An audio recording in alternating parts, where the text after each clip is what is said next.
Tuan-tuan nak jumpa siapa? Tuan-tuan nak minta tolong siapa di hari kiamat? Kita nak minta tolong daripada seorang laki-laki, nama dia Nabi Muhammad sallallahu alaihi wasallam. Bayangkan bila sampai di hari kiamat nak minta syafaat, Nabi tak mengaku umat. Macam mana? Nabi kata, laisa minni, kamu bukan daripada aku. Nabi tak mengaku umat. Sebab apa Nabi tak mengaku umat? Sebab waktu hidup dalam dunia, kamu laki-laki, kamu nak jadi perempuan. Nabi tak mengaku umat. Laisa minni, kata Nabi, bukan daripada aku. Jantan nak jadi perempuan. Sekarang banyak entah. Banyak. Dengan bangga lagi duk tanya punggung ke orang. Punggung jantan. Duk gelek. Saya perempuan tau. Suara pun jantan nak mengaku perempuan. Ada yang jadi gay, menikah dengan Mak Saleh di Jerman. Dia lelaki, suami dia lelaki, nikah, bagi bunga lagi. Astagfirullahalazim. Hang jantan, lelaki hang pun jantan. Tu kalau lembu pun tengok, lembu kata apa? Teruk sungguh. Tu yang lembu duk geleng kepala sampai duk makan rumput. Bodoh. Lembu pun cari betina. Nabi tak mengaku umat, orang yang buat lewat. Lagi siapa yang Nabi tak mengaku umat? Yang tak mengaku umat ni orang yang putus silaturahim. Lagi, siapa yang akan ditarik daripada telaga Kausar waktu sama-sama nak minum, malaikat humban jauh-jauh.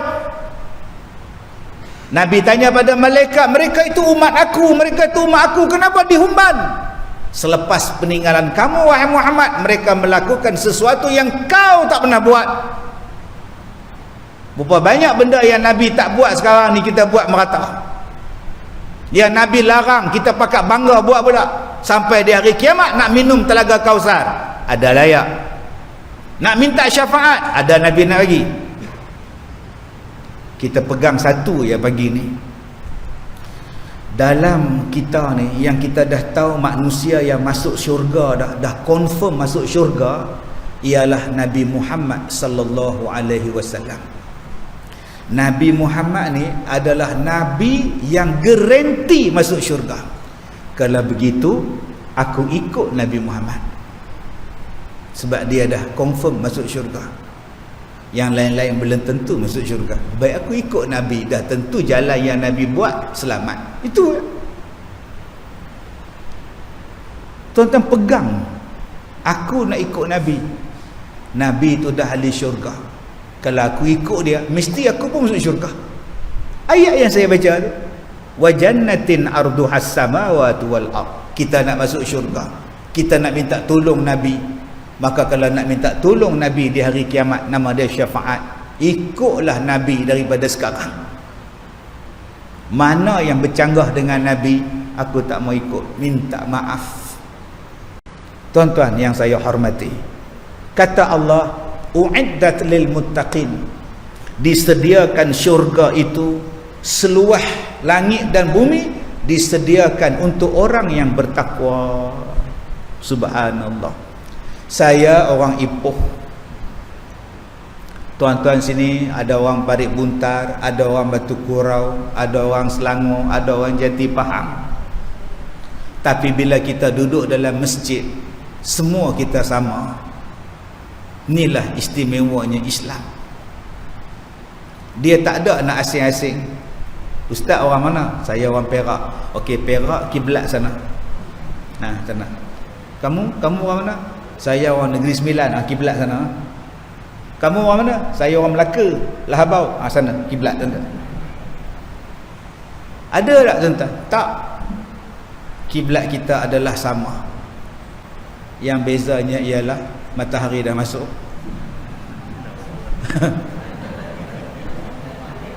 Jadi minta pada pengurusi masjid, nombor 1, di antara benda yang menjadikan panas ialah cermin. Kena tutup lubang cermin ni supaya tak jadi panas. Nanti pasang aircon pun tak sejuk. Pasal cermin ni dia masukkan haba panas. Jadi dah sampai masanya tuan-tuan, cermin ni tuan-tuan kena tutup.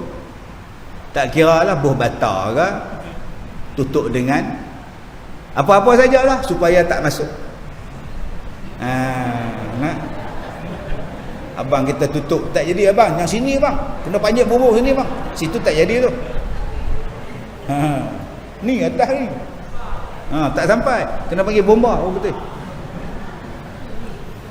Sebab akan datang saya nampak masjid tuan-tuan ni kena pasang aircon. Saya nampak masjid tuan-tuan ni satu hari nanti akan jadi imarah aktif. Maka siang malam orang akan datang masjid kita. Jadi salah satu fasiliti yang penting ialah penghawa dingin. Maka kita kena buat persiapan ke arah tu. Nanti lubang-lubang angin ni semua tak ada ni. Pasal apa? Kita pasang aircon. Sebab saya nampak tuan-tuan di sini ialah orang yang lapar. Saya nampak tuan-tuan depan saya ni semua orang lapar. Lapar apa? Lapar ilmu, lapar pengajian, dahagakan kepada ilmu. Buatlah pengajian siang malam pun tuan-tuan akan datang. Jadi jawatan kuasa masjid dah kena buat persiapan dah menyambut orang-orang yang lapar. Kita bukan lapar makanan, di rumah kita berselerak makanan. Yang kita nak ialah lapar rohani kita, lapar roh. Dulu saya buat sekolah saya tuan-tuan hanya untuk 60 orang. Sekarang sekolah saya sekali buat kuliah 1000 orang. Pengajian setiap hari 600 orang. Setiap pagi 600. Satu hari nanti masjid kita ni pun akan jadi macam itu. Sebab saya tengok taman baru nak ni semua taman muda-muda belakang. Jadi masjid kita pun kena buat yang terbaik. Hari ni saya cakap satu hari masjid kita pasang aircon. Saya rasa minggu depan dah ada orang wakaf ada aircon. Dah orang jumpa ada pengurusi, dah jumpa ada ustaz. Okey. Tak apa tuan-tuan tertutup lah. Sebab vitamin D ni bagus. Cahaya matahari ni vitamin D. Dia bagus untuk kalsium, dia bagus untuk tulang, dia bagus untuk osteoporosis. Osteoporosis ni bagus tuan-tuan. Pak siapa saya kata bagus? Sebab di dalam Al-Quran ada satu surah nama dia Suratul Kahfi. Surah Al-Kahfi. Canggih tuan-tuan, Allah ni. Al-Quran ni canggih. Dalam surah Al-Kahfi tu dia cerita tentang Ashabul Kahfi, pemuda-pemuda gua. Ada dua tempat yang mendakwa Ashabul Kahfi di tempat mereka. Pertama di Jordan, kedua di Turki. Turki kata gua Ashabul Kahfi ada dalam negara kami. Jordan kata negara kami pun ada. Dua-dua tempat saya pergi tuan-tuan. Ke Jordan saya pergi nak tengok gua Ashabul Kahfi. Masuk dalam gua, tengok dalam cermin, tengok tulang nu ada, nu kubur ni semuanya ada. Bukan saya nak tengok tulang ke apa benda kan. Yang saya nak tengok matahari. Sebab dalam Quran sebut pemuda-pemuda gua, dia tidur dalam gua, matahari naik, turun. Allah cerita detail. Matahari tu naik.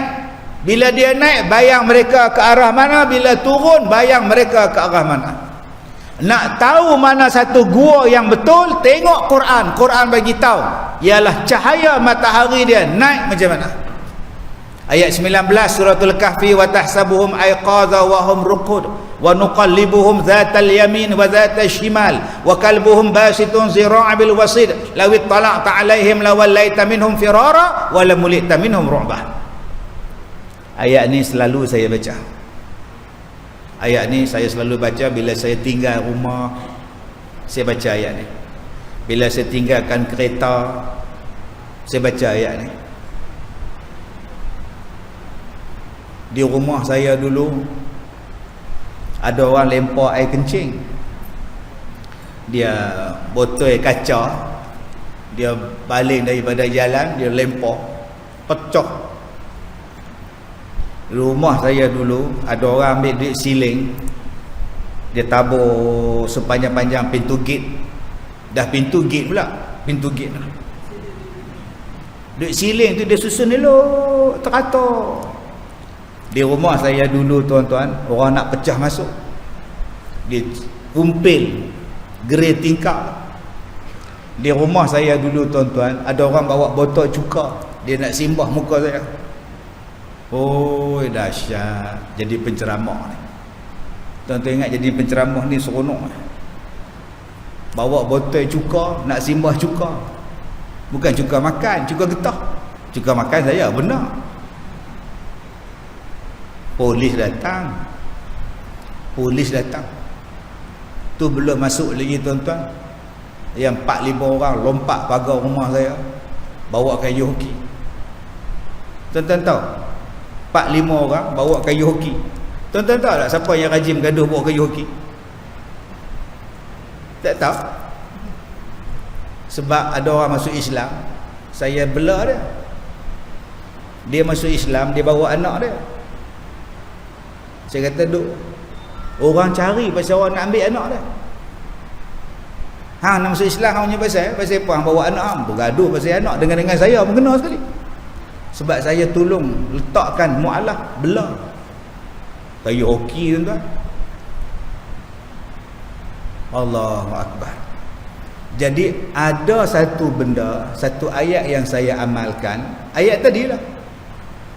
Kalau saya tinggal kereta, pergi ceramah, naik kereta abang, tinggal kat airport apa semua, tinggal parking kereta jauh-jauh, takut orang pecah kereta, takut orang pecah rumah, takut orang buat jahat kat rumah kita. Ayat yang saya baca tadi ialah ayat tadi, wa tahsabuhum ayqazan wa hum ruqud wa nuqallibuhum dhatal yamin wa dhatal shimal wa kalbuhum basitun zira'i bil wasid law ittala'ta 'alaihim lawallaita minhum firaran wa lamulita minhum ru'ba. Insya-Allah Allah jaga. Surah apa tu? Surah Al-Kahfi. Dalam ayat tu Allah Ta'ala sebut, kamu kalau kamu tengok mereka tu seolah-olah kamu sangka mereka tu tidur, padahal mereka tak tidur. Wa tahsabuhum ayqaza wa hum ruqud. Kalau kamu tengok mereka, kamu rasa mereka tu sedang tidur. Ayqaza, jaga, padahal mereka sedang tidur, kata Allah. Kalau kamu tengok Ashabul Kahfi, kamu sangka mereka tu jaga, padahal mereka tu tidur. Wa nuqallibuhum zatal yamin wa zatal shimal. Kami gerakkan badan mereka pergi ke arah kanan, kami gerakkan badan mereka pergi ke arah kiri. Wa kalbuhum basitun zira'i bil wasid. Dan anjing mereka terjelai lidahnya duduk di pintu gua, duk tengok orang, menakutkan orang, tak ada siapa teringin nak masuk. Lawit talaqta alaihim lawallaita minhum firara wala mulita minhum ru'ba. Tak ada siapa teringin nak masuk. Allah tutup takut. Sebab tu ayat ni kalau ada, tuan-tuan amaikan. Orang nak buat jahat, orang nak buat khianat pada kita, Allah jaga. Tiap-tiap hari baca ayat. Tapi hak mana meniaga, jangan duk baca pula. Wa tahsabuhum, tak ada siapa masuk kedai dia. Ha elok. Yang tu ayat lain pula, tu kena belajar betul makcik, kena belajar habis-habis.